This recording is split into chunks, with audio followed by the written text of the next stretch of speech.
வணக்கம். இலங்கை செய்திகளுடன் நான் நிரோஷன். விரிவான செய்திகளுக்கு முன் தலைப்புச் செய்திகள். நாட்டில் குற்ற செயல்கள் அதிகரித்ததற்கு முன்னாள் ஆட்சியாளர்களே பொறுப்பானவர்கள் என்று அரசாங்கம் குற்றச்சாட்டு. செம்மணி சித்துப்பாத்தி மனித புதுகுழி அகழ்வேன் அடுத்த கட்டத்துக்கான நிதி ஒதுக்கீடு தொடர்பாக அலுவலக மட்ட நடவடிக்கைகள் தற்போது முன்னெடுக்கப்பட்டு வருவதாக தகவல். முன்னாள் ஜனாதிபதி மஹிந்த ராஜபக்சவின் பிரதான பாதுகாப்பு அதிகாரி மேஜர் நெவில் வன்னியாராஜி லஞ்ச ஒழிப்பு ஆணைக்குழுவால் அதிரடியாக கைது. முன்னாள் ஜனாதிபதி மஹிந்த ராஜபக்சவுக்கு எதிராக நடவடிக்கை. அரசாங்க தரப்பு வெளியிட்டுள்ள அறிவிப்பு. தொடர்பது விரிவான செய்திகள். நாட்டில் குற்ற செயல்கள் அதிகரித்ததற்கு முன்னாள் ஆட்சியாளர்களை பொறுப்பானவர்கள் என்று அரசாங்கம் குற்றம் சுமத்தியுள்ளது. ஆளும் கட்சியின் தொழில் பிரதி அமைச்சர் மஹிந்த ஜாசிங்க அட்டன் தொழில் திணைக்களத்தில் நடைபெற்ற நிகழ்வொன்றில் கலந்து கொண்டு உரையாற்றிய போது இந்த குற்றச்சாட்டை முன்வைத்துள்ளார். தற்போதைய அரசாங்க உறுப்பினர்களுக்கு குற்றவாளிகளுடன் எந்தவிதமான தொடர்பும் இல்லை என்பதை அவர் வலியுறுத்தினார். ஆனால் கடந்த காலங்களில் சில அரசியல்வாதிகள் குற்ற கும்பல்களுடன் நெருங்கிய தொடர்புகளை பேணியதால் குற்ற செயல்கள் தொடர்ந்தும் அதிகரித்ததாக அவர் சுட்டிக்காட்டுகின்றார். அதேவேளை அரசாங்கம் தற்போது நாட்டில் இடம்பெற்று வரும் குற்ற செயல்கள் மற்றும் போதைப்பொருள் வர்த்தகத்தை முற்றிலும் ஒழிக்க தீவிர நடவடிக்கைகளை எடுத்து வருவதாக கூறினார். மேலும் பெருந்தோட்ட தொழிலாளர்களின் சம்பள உயர்வு தொடர்பாக பெருந்தோட்ட நிறுவனங்களும் தொழில் நிறுவனங்களும் இணைந்து பல கட்ட பேச்சுவார்த்தைகள் நடத்தப்பட்டுள்ளது. அனைத்து தரப்பினரின் இணக்கப்பாட்டின் பேரில் தொழிலாளர்களின் நாளாந்த சம்பளம் உயர்த்தப்படும் என்றும் அமைச்சர் மஹிந்த ஜெயசிங்க உறுதியளித்தார். வன்னி மாவட்டத்தில் மொத்தம் 1,1762.75 ஏக்கர் நிலங்களை மக்களுக்காக விடுவிக்க உள்ளதாக சுற்றுச்சூழல் அமைச்சர் தம்மிக்க படபெந்தி தெரிவித்தார். வவுனியா மாவட்ட செயலக கேட்போர் கூடத்தில் நடைபெற்ற கலந்துரையாடலில் அவர் இதனை அறிவித்தார். இந்த கூட்டம் வவுனியா மதுரா நகர் பகுதியில் தாவரவியல் பூங்கா மற்றும் வன்னிமலாகுளம் பகுதியில் எகோ பூங்கா அமைப்பது தொடர்பாக சம்பந்தப்பட்டு திணைக்களங்களுடன் நடைபெற்றிருந்தது. இந்த கூட்டத்தில் பிரதி அமைச்சர் ஆண்டன் ஜெயக்கொடி, உபாலி சமரசிங்க, பாராளுமன்ற உறுப்பினர் ஜெகதீஸ்வரன், மாவட்ட செயலாளர் சரத் சந்திர உட்பட பல அதிகாரிகள் கலந்து கொண்டனர். அமைச்சர் தொடர்ந்து உரையாற்றிய போது கடந்த ஜூலை 5ஆம் தேதி அரசாங்கம் சுமார் 30 வன பாதுகாப்பு திட்டங்களை அடையாளம் கண்டிருந்தது. ஆனால் 30 ஆண்டுகளுக்கு உள்நாட்டு போரின் விளைவாக ஏற்பட்ட இடப்பெயர்வுகள் மற்றும் அதன் பின்னர் மக்கள் மேல்குடியேற்ற நிலங்கள், விவசாய பகுதிகள், பாடசாலைகள், வைத்தியசாலைகள் போன்றவை தவறாக வனப்பகுதிகளாக சுட்டிக்காட்டப்பட்டன. இதனால் பாரிய காணி பிரச்சனைகள் உருவாகியதால் முந்தைய திட்டங்கள் நிறைவேற்றப்படவில்லை. தற்போதைய அரசாங்கம் பொறுப்புடன் செயல்பட்டு வன்னி நிலப்பரப்பிலிருந்து 1,1762.75 ஏக்கர் நிலங்களை மக்களுக்கு விடுவிக்க முடிவு செய்துள்ளது. இருப்பினும் நில வெடிப்பு செய்யப்பட்ட பின்னரும் சில பிரச்சனைகள் தொடர்ந்தும் இருப்பதை கண்டறிந்துள்ளோம். அதற்காக ஆகஸ்ட் 25ஆம் தேதி அமைச்சரவை தீர்மானம் எடுத்து விசேட குழு ஒன்றை நியமித்துள்ளோம். அந்த குழு வனவள திணைக்களம் உட்பட அனைத்து சம்பந்தப்பட்ட திணைக்களங்களும் இடம்பெற்று மாவட்ட அபிவிருத்தி குழுக்களின் பரிந்துரைகளை பெற்று மக்களுக்கு உரிய நிலங்கள் விடுவிக்கப்படும். அதே சமயம் பாதுகாக்க வேண்டிய வனப்பகுதிகள் வனவள திணைக்களத்திற்குள் கொண்டு வரப்படும். ஏனெனில் 2030ஆம் ஆண்டுக்குள் நாட்டில் குறைந்தது 32% காடுகள் இருக்க வேண்டும். அப்போதுதான் இயற்கை சமநிலையை பேண முடியும். யுத்தத்தால் பாதிக்கப்பட்ட மக்களுக்கான காணி விடுவிப்பே எங்கள் அரசாங்கத்தின் பிரதான பொறுப்பு. அவர்களது வாழ்வாதாரத்தையும் அபிவிருத்தி திட்டங்களையும் விரைவுபடுத்துவதற்காக இந்த நடவடிக்கைகள் எடுக்கப்படுவதாக அவர் வலியுறுத்தினார்.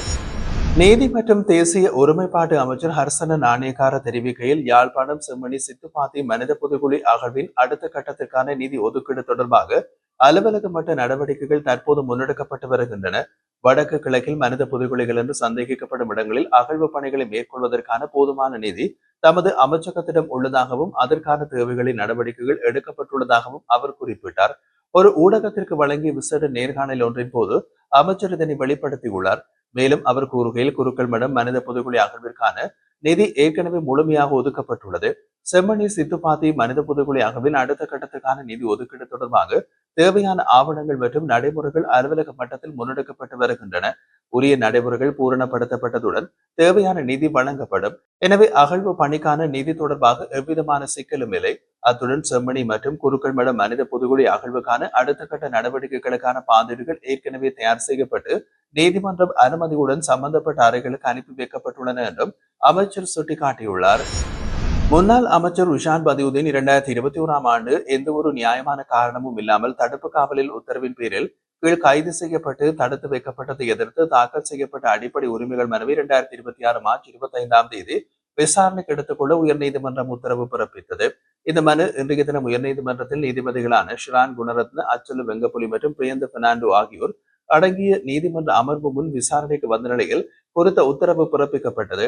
முன்னாள் ஜனாதிபதி கோட்டாபய ராஜபக்சவின் ஆட்சி காலத்தில் எந்த ஒரு நியாயமான காரணமும் இல்லாமல் குற்றப்புலனாய்வு துறையினால் சட்டவிரோதமாக கைது செய்யப்பட்டது தடுத்து வைக்கப்பட்டதன் மூலம் தனது அடிப்படை மனித உரிமைகள் மீறப்பட்டுள்ளதாக அறிவிக்க கோரி முன்னாள் அமைச்சர் ருஷாத் பதியுதீன் இந்த அடிப்படை உரிமை மனுவை தாக்கல் செய்திருந்தமை குறிப்பிடத்தக்கது. முன்னாள் ஜனாதிபதி மஹிந்த ராஜபக்சவின் பிரதான பாதுகாப்பு அதிகாரி மேஜர் நெவில் வன்னியாராஜி லஞ்ச ஒழிப்பு ஆணைக்குழுவினால் அதிரடியாக கைது செய்யப்பட்டார். லஞ்ச ஊழல் ஆணைக்குழுவால் அவர் முன்னிலையாகிய போது சொத்து தொடர்பான விசாரணைகளில் ஒத்துழைப்பு வழங்காத காரணத்தினால் அவர் கைது செய்யப்பட்டதாக தகவல்கள் தெரிவிக்கின்றன. மேலும் சட்டவிரோத சொத்துக்கள் வைத்திருப்பது தொடர்பான விசாரணையின் ஒரு பகுதியாக கடந்த ஆண்டு டிசம்பரில் நெவில் வன்னியாராஜி குற்றப்புலனாய்வு திணைக்களத்திற்கு அழைக்கப்பட்டிருந்ததும் குறிப்பிடத்தக்கது. அப்போது அவர் வாக்குமூலம் அளித்திருந்தார். இந்த நிலையில் லஞ்ச ஒழிப்பு ஆணைக்குழுவில் சொத்துக்கள் விசாரணைகள் தீவிரமாக முன்னெடுக்கப்பட்டு வரும் நிலையில் அவரின் கைது பெரும் அரசியல் கவனத்தை ஈர்த்துள்ளது. இது தொடர்பாக மேலதிக விசாரணைகள் முன்னெடுக்கப்பட்டு வருகின்றன. முன்னாள் அமைச்சர் விமல் வீரவங்ச தெரிவிக்கையில் அண்மையில் தென்பகுதியில் கைப்பற்றப்பட்ட பெரும் தொகை போதைப் பொருள் கடத்தலில் தொடர்புடையவர் என்று கூறப்படும் சனத் வீரசிங்க அலை புவத்தண்டாவே சனா என்பது ஜேவிபியின் முக்கிய உறுப்பினர் ஆவர். தேசிய சுதந்திர முன்னணியின் தலைமை அலுவலகத்தில் நடைபெற்றிருந்த ஊடகவியலாளர் சந்திப்பிலேயே அவர் இந்த விடயங்களை வெளிப்படுத்தியுள்ளார். அவர் தொடர்ந்து கூறுகையில் அண்மையில் பிடிக்கப்பட்டிருந்த அனைத்து போதைப் பொருட்களும் இந்த அரசாங்கத்தின் காலத்தில் கொண்டு வரப்பட்டவை. கடந்த உள்ளூராட்சி சபை தேர்தலின் இறுதி கூட்டத்திற்கு பிறகு ஜனாதிபதி உட்பட போத் தண்டாவை சனாவின் வீட்டில் இரவு உணவு உண்டார்கள். இவர்கள் முன்னதாகவே ஐஸ் போதைப் பொருள் வழக்கில் கைது செய்யப்பட்டிருந்தனர். ஆனால் ஜேவிபி வழங்கிய அழுத்தத்தினால் அவர் விடுவிக்கப்பட்டார். தற்போது கைப்பற்றப்பட்ட பெரும் தொகை ஐஸ் போதைப் பொருள் அவரது சொந்த இயந்திர படகின் மூலம் கொண்டு வரப்பட்டதாக சாட்சிகள் உள்ளது. மேலும் புவத் தண்டாவே சனா ஜேவிபிக்கு நெருக்கமானவர், கட்சிக்காக அதிகளவு செலவிடுபவர் என்பதும் உண்மை. கிளப் வசந்த கொலை சம்பவத்தில் பயன்படுத்தப்பட்ட வாகனத்தை உருவாக்கியவர் இவரே என்று தகவல்கள் வெளியாகியுள்ளன. இவர் துபாயில் வசிக்கும் உனாகுருவே சாந்தாவின் நெருங்கிய நண்பர். சாந்தா இவருக்கு பெரும் தொகை பணம் அனுப்பியதால் அதனை ஜேவிபிக்காக செலவிட்டுள்ளார். விமல் வீரவங்சம் மேலும் குறிப்பிடுகையில் போதைப் பொருட்களை கொண்டு வருவதும் அரசாங்கமே, அதை பிடிப்பதும் அரசாங்கமே என்ற நிலையில் நிலைமை தெரிகின்றது. தென்பகுதிக்கு ஜேவிபி தலைவர்கள் செல்லும் போது பகல் இரவு உணவு வழங்குபவர் இவரே என்றும் அவர் தெரிவித்தார். முன்னாள் ஜனாதிபதி மஹிந்த ராஜபக்ச விஜயராம மாவட்டத்தில் உள்ள தனது உத்தியோகபூர்வ இல்லத்தை இன்னமும் உத்தியோகபூர்வமாக ஒப்படைக்கவில்லை என்று அரசாங்கம் தெரிவிக்கின்றது. இந்த விடயத்தினை அமைச்சர் நலிந்த ஜெயதிச தெரியப்படுத்தியுள்ளார். அதன்படி இந்த விவகாரம் தொடர்பாக சம்பந்தப்பட்ட அமைச்சகத்தினால் நடவடிக்கை எடுக்கப்பட உள்ளதாகவும் அவர் அறிவித்துள்ளார். முன்னாள் ஜனாதிபதி மஹிந்த ராஜபக்ச வீட்டை காலி செய்து 3 வாரங்கள் கடந்துவிட்ட போதிலும் இன்னமும் அதை உத்தியோகபூர்வமாக பொது நிர்வாக அமைச்சகத்திடம் ஒப்படைக்கவில்லை என்றும் அமைச்சர் நலிந்த ஜெயதிச செய்தியாளர்களிடம் தெரிவித்துள்ளார். முன்னாள் ஜனாதிபதிகளுக்கு வழங்கப்பட்டிருந்த சிறப்பு சலுகைகளை ரத்து செய்யும் சட்டமூலத்தை நிறைவேற்றியதை தொடர்ந்து மஹிந்த ராஜபக்ச அண்மையில் விஜயராம இல்லத்தை விட்டு வெளியேறியிருந்தமையும் குறிப்பிடத்தக்கது.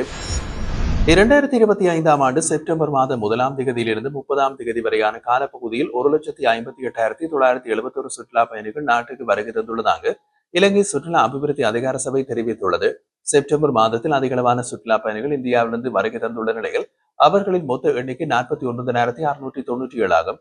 அத்துடன் செப்டம்பர் மாதத்தில் ஐக்கிய ராஜ்யத்திலிருந்து 10,752 சுற்றுலா பயணிகளும், சீனாவிலிருந்து 10,527 சுற்றுலா பயணிகளும், ஜெர்மனியிலிருந்து 9,390 அத்துடன் செப்டம்பர் மாதத்தில் ஐக்கிய ராஜ்யத்திலிருந்து 10,752 சுற்றுலா பயணிகளும், சீனாவிலிருந்து 10,527 சுற்றுலா பயணிகளும், ஜெர்மனியிலிருந்து 9,344 சுற்றுலா பயணிகளும், ஆஸ்திரேலியாவிலிருந்து 9,105 சுற்றுலா பயணிகளும், பிரான்சிலிருந்து 5,144 சுற்றுலா பயணிகளும் நாட்டுக்கு வருகை தந்துள்ளனர். அதன்படி இந்த ஆண்டில் ஜனவரி 1ஆம் தேதியில் இருந்து செப்டம்பர் 30ஆம் தேதி வரையிலான காலப்பகுதிக்குள் 17,25,494 சுற்றுலா பயணிகள் நாட்டுக்கு வருகை தந்துள்ளதாக சுற்றுலா அபிவிருத்தி அதிகார சபை மேலும் தெரிவிக்கின்றது.